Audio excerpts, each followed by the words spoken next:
안녕하세요. 동명대학교를 재학 중인 3학년 20학번 박혜진입니다.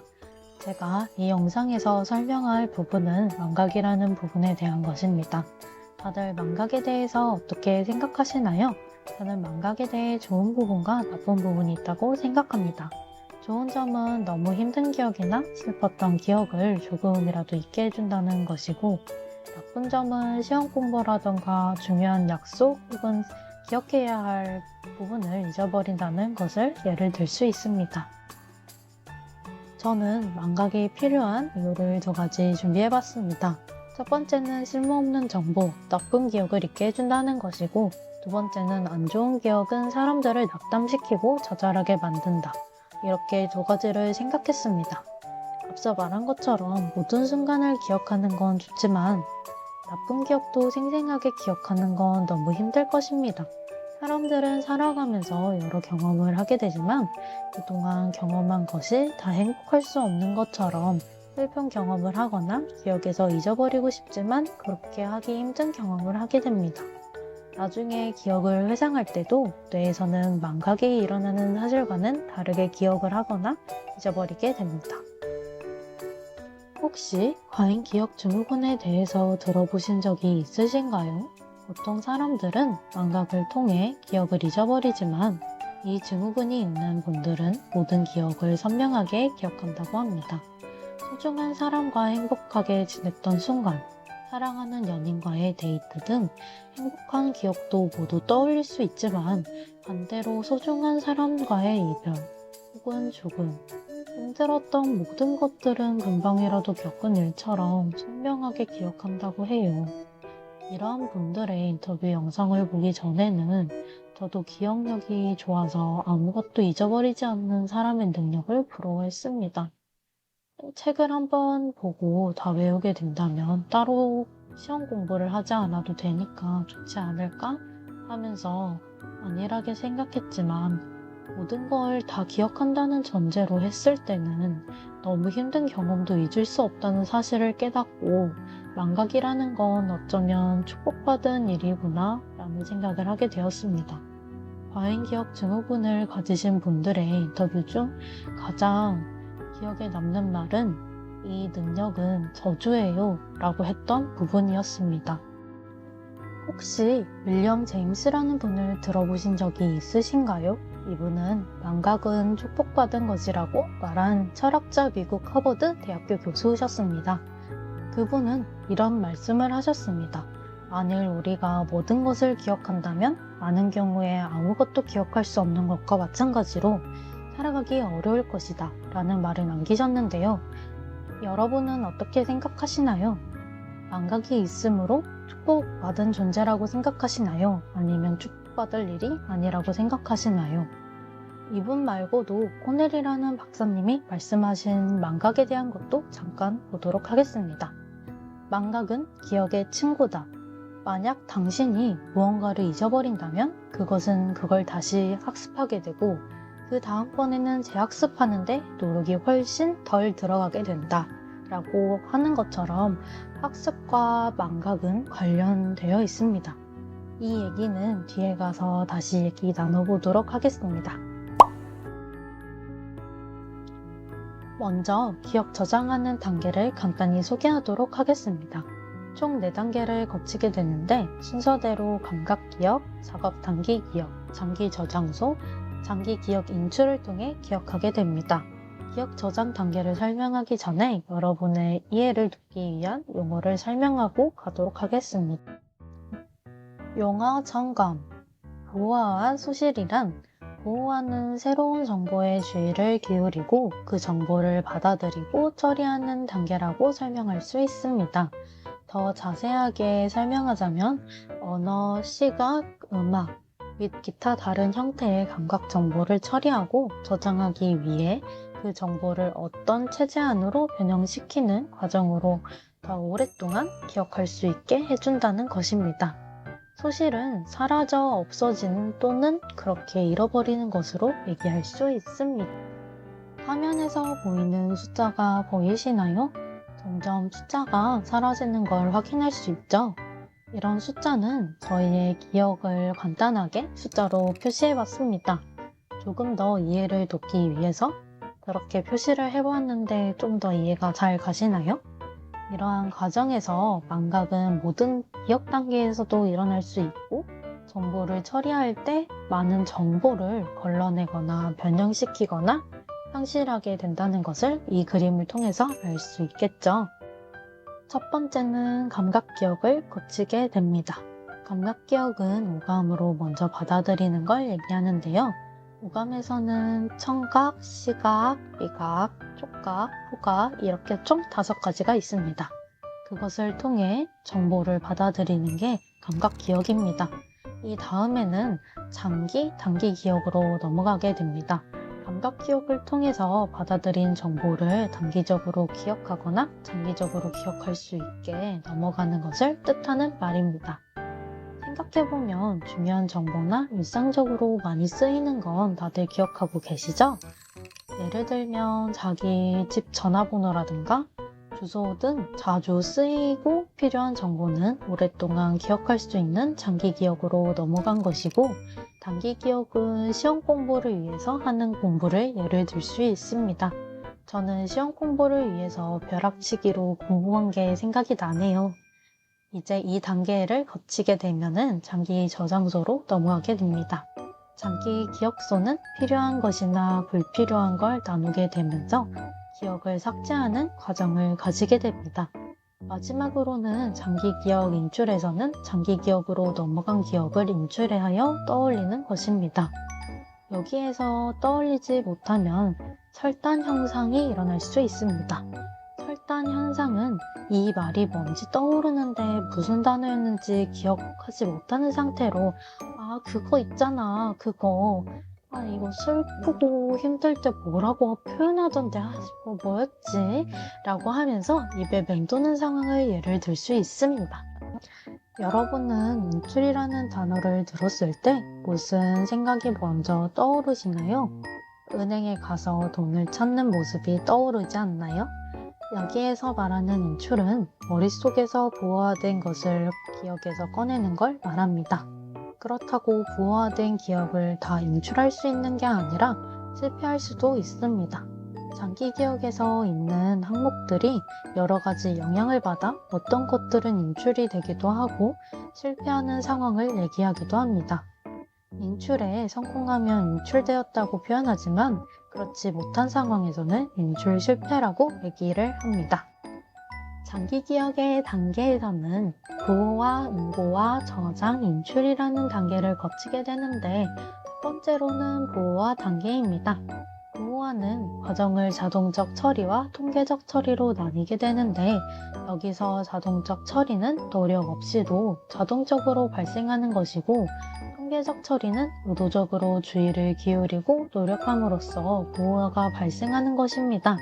예를 들면 따스한 봄날 길을 걷다가 우연히 발견한 작고 예쁜 꽃의 위치는 길을 지나갈 때마다 그 자리에 그대로 있을 것입니다. 무슨 일이 일어나지 않는 한 다음 날에도 그 자리에 있다는 사실을 저희가 아는 것처럼 의도하지 않아도 혹은 의식하지 않아도 외워지는 것이라고 생각하면 됩니다.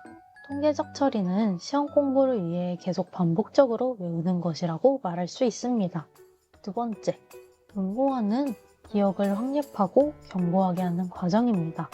무언가를 고친다는 느낌이 강하죠? 세 번째는 저장이라는 걸 거치게 되는데 저장이란 시간에 걸쳐 기억을 재생하는 것으로 저장하기 위해 위계, 도식, 망의 방식을 사용합니다. 위계는 정보를 조직화하는 것이고 도식은 특정 물체나 사건들을 대한 정신적 틀을 말합니다. 망은 여러 형태의 지각과 경험들을 함께 묶어 저장하는 방식을 말합니다. 네 번째, 인출은 앞서 설명했던 것처럼 저장된 기억에서 정보를 꺼내는 걸 말하는 것이지만 시간이 지나도 인출하지 못한다면 의식이 아닌 무의식으로 넘어갈 수 있습니다.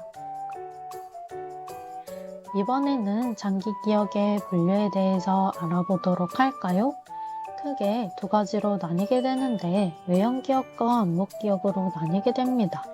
외형 기억은 의도적으로 과거의 경험을 인출할 때 발생하는 기억입니다. 반면 암묵 기억은 운동할 때, 수영이나 자전거를 탈 때, 여러분들은 어떻게 하는지 설명을 자세하게 할 수 있으신가요? 대부분의 사람들은 하지 못하는 것처럼 몸으로 익혀서 하는 것을 말합니다.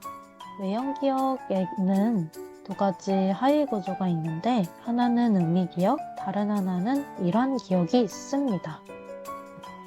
의미 기억은 세상에 대해 일반적인 지식을 구성하는 개념과 사실에 대한 기억으로 학교에서 배우는 것들이고, 일화 기억은 개인이 경험한 특정한 시간과 장소에서 발생한 과거 사건들에 대한 기억입니다. 암묵 기억은 다른 말로 비서술적 기억이라고 하는데, 하위 구조는 절차 기억, 점화, 고전적 조건화, 비연합 학습이 있습니다. 그럼 자세하게 알아보고 넘어가도록 할까요? 절차 기억은 연습의 결과로서 점진적으로 습득하는 기술 또는 행하는 방법을 아는 것으로, 처음에 일을 배울 때 많이 실수도 하고 어떻게 하는지 몰라서 자주 물어보고 하는 걸 떠올리시면 더 이해하기가 쉽습니다. 아니면 운동선수가 출전대회를 위해 더 좋은 기록을 내기 위하여 연습하는 것을 떠올리시면 좋습니다. 저만은 최근에 어떤 자극에 노출된 결과로 어떤 단어나 대상 등의 자극이 더 잘 생각나는 능력을 말합니다. 점화하면 혹시 떠오르시는 단어가 있지 않나요? 불을 붙이는 걸 점화라고 말하거나 들어보신 적이 있으신가요? 불에 젖은 나뭇가지에 불을 붙이게 되면 잘 붙지 않는 반면, 불이 잘 붙는 물체에 붙이게 되면 아까보다 더 화르륵 하고 불씨가 커지게 되잖아요. 자극도 이와 비슷한 성질을 가지고 있습니다. 고전적 조건화, 조건화된 자극으로 인해 인간이 무조건적 반응을 하는 것을 말합니다. 혹시 파블로프의 개라는 실험에 대해 알고 계신가요? 강아지에게 먹이를 줄 때 종을 치면서 먹이게 되었더니 처음에는 침을 흘리지 않았지만 나중에는 먹이를 주지 않아도 종만 치는 상황에서 침을 흘리게 되는 실험이 있었습니다. 이처럼 어떤 자극을 주었을 때 무의식적으로 반응하는 것을 말합니다. 비연합학습은 하나의 자극에 대해 유기체의 반응이 변화하는 것으로 한 번에 하나의 고립된 자극만이 주어짐으로써 나타나는 학습이고, 가장 간단한 형태의 학습입니다. 습관화는 다른 말로 둔감화라고 하며, 특정 자극에 반복하여 노출된 후에 그에 대한 강도와 빈도가 감소하고 갑작스럽거나 새로운 자극이 나타났을 때 본능적으로 취하게 되는 시각과 청각의 반응이 점차 줄어드는 현상으로, 시끄러운 소리에 처음에는 귀가 아프지만 익숙해지면서 아무렇지 않은 상태가 되는 그런 상황을 말합니다. 반대로 민감화는 습관화 반대되는 개념인데요. 특정 반응을 유발하는 자극에 대한 반응의 강도 및 빈도가 증가하는 현상으로, 자라보고 놀란 가슴, 소뚜껑 보고 놀란다는 속담하고 비슷한 상황이 일어나는 것을 말합니다. 그렇기에 습관화는 우리가 환경에서 익숙해지는 데 도움을 준다고 말을 할 수 있겠죠? 다음은 기억상실증에 대해서 설명하려고 합니다. 두 가지로 나뉘어서 설명을 할 건데 다들 끝까지 힘내서 들어주세요. 기억상실증 중에서 진행성 기억상실증과 역행성 기억상실증에 대해 설명하도록 하겠습니다. 첫 번째는 진행성 기억상실증으로 과거는 기억해낼 수 있지만 새로운 기억을 형성할 수 없는 것으로, 오늘 하루에 있었던 일을 하나도 기억하지 못하는 것이랑 똑같다고 할 수 있습니다. 이에 대한 사례로 올 레이슨이라는 사람은 심각한 발작을 멈추기 위해 외과 의사가 해마 대부분을 제거했던 수술을 받고 진행성 기억상실증을 겪게 된 일이 있었는데요. 여기에서 해마란 무엇인지 또 짧게 설명하도록 하겠습니다. 해마는 기억을 저장하고 장기 기억을 저장하는 역할을 하는 뇌의 중요한 구조입니다. 최근에 있었던 일을 떠올릴 수는 없지만 신기하게도 비언어적 학습은 가능하다고 합니다. 두 번째로는 역행성 기억상실증에 대한 얘기를 할 건데요. 역행성 기억상실증은 진행성 기억상실증과 반대로 장기 기억에 저장된 옛 정보는 기억해낼 수 없는 상태를 말합니다. 보호화만 잘하면 망각이 안 일어나는지 궁금하신 분들이 있을 것 같아서 설명하도록 하겠습니다. 망각과 관련해서 유명한 그림이 있는데 혹시 아시는 분이 있으실까요? 이건 바로 에빙하우스 망각 곡선입니다. 망각 곡선은 잘 보호화를 했어도 나중에는 서서히 잊어버리는 망각이 나타납니다. 즉, 망각은 처음에 신속하게 일어난 후 시간이 경과하면서 안정이 된다는 걸 알려줍니다. 망각 곡선에 대한 하나의 설명으로 할 수 있는 건 물리적 기억 흔적도 서서히 소멸된다는 것입니다. 위에 나오는 사진처럼 점점 아래로 곡선이 떨어지는 게 보이시나요? 잊어버릴 쯤에 다시 학습을 하고 떠올리게 된다면 저 곡선의 기울기나 굴곡이 달라진다는 것도 의미합니다. 제가 영상을 촬영하면서 가장 많이 얘기했던 단어 중에는 인출이라는 말이 아닐까라는 생각이 들었습니다. 그래서 인출 실패에 대해 더 자세하게 얘기해 보도록 하겠습니다. 인출 실패는 망각의 대부분은 소멸이 아닌 인출하지 못하는 것이고 중요한 것이나 되뇌기한 것을 장기 기억에 저장하는 것이지만 인출 문제는 나이가 많거나 혹은 기억력이 안 좋거나 하는 사람이 자주 겪는 기억 실패의 원인으로 자주 좌절을 경험합니다. 이때 간섭과 동기적 망각에서 유래하게 되는데 동기적 망각은 기억하기를 원치 않기 때문에 망각하는 걸 선택한다는 뜻입니다. 간섭은 정보를 계속해서 수집해도 보내는 모든 것을 깔끔하게 정리하고자 애쓰기 때문에 때로는 뒤죽박죽 상태가 우선되어 기존에 알고 있던 지식 간의 충돌이 일어나기도 합니다. 간섭의 종류에는 이번에도 두 가지로 볼 수 있습니다. 이에 대해 설명하도록 하겠습니다. 조금만 더 들어주세요. 금방금방 끝납니다. 쉽게 말하면 순행 간섭은 새로운 기억과 관련이 있고 역행 간섭은 기존의 정보와 더 영향이 크다는 뜻으로 순행 간섭은 기존 학습 내용이 새로운 정보의 회상을 방해할 때 일어나는 상황입니다. 어린 시절에 길을 지나가다가 발이 4개가 있는 동물을 보고 저게 무엇이냐고 물었을 때 어른들이 아이에게 강아지라고 알려주면 아이는 발이 4개가 달린 건 강아지라고 인식을 하게 됩니다. 시간이 흘러서 아이가 길을 가다가 생김새가 다르지만 4발이 달린 동물을 본다면 아이는 저것 뻔머야 뻔머라고 할 것입니다. 하지만 아이가 본 것은 고양이였다면 어른들은 강아지가 아니라 고양이라는 걸 아이에게 알려줄 것입니다. 그렇다면 아이는 혼란이 오겠죠? 이걸 순행 간섭이라고 합니다. 역행 간섭은 새로운 학습이 기존 정보의 회상을 방해할 때 일어나게 되는데 쉽게 이해를 돕기 위해서 예시를 들어 설명하도록 하겠습니다. 기존에 잘못 알고 있던 정보로 인해 새로운 정보를 얻게 되었을 때 자신이 알고 있던 전제가 바뀌어야 하기 때문에 많은 혼란이 일어나겠죠? 이에 속하는 것이 역행 간섭입니다. 다른 예시로는 화면에 보이는 것으로도 설명이 가능합니다. 자물쇠를 새로 구입하거나 핸드폰 번호를 새로 바꿨을 때 기존의 번호가 기억은 나지만 새로 바꾼 번호가 기억이 잘 나지 않는 상황과 개사곡을 듣고 기존의 노래가 기억나지 않는 상황, 현재 집 주소는 기억나지만 예전의 주소가 기억나지 않는 상황은 무엇에 해당할까요? 영상을 멈추고 대답하셔도 좋고 지금 바로 대답하셔도 좋습니다. 정답은 바로 첫 번째는 순행 간섭, 두 번째는 역행 간섭입니다. 이제 거의 영상의 끝이 다가옵니다. 이번에는 수면과 역행 간섭의 관계에 대해 설명하도록 하겠습니다. 모르시는 분들은 이 기회를 통해 배워보시고 알고 계시는 분은 복습한다는 생각으로 봐주시면 감사하겠습니다. 화면에 나오는 그래프는 수면과 역행 간섭의 관계에 대한 그래프입니다.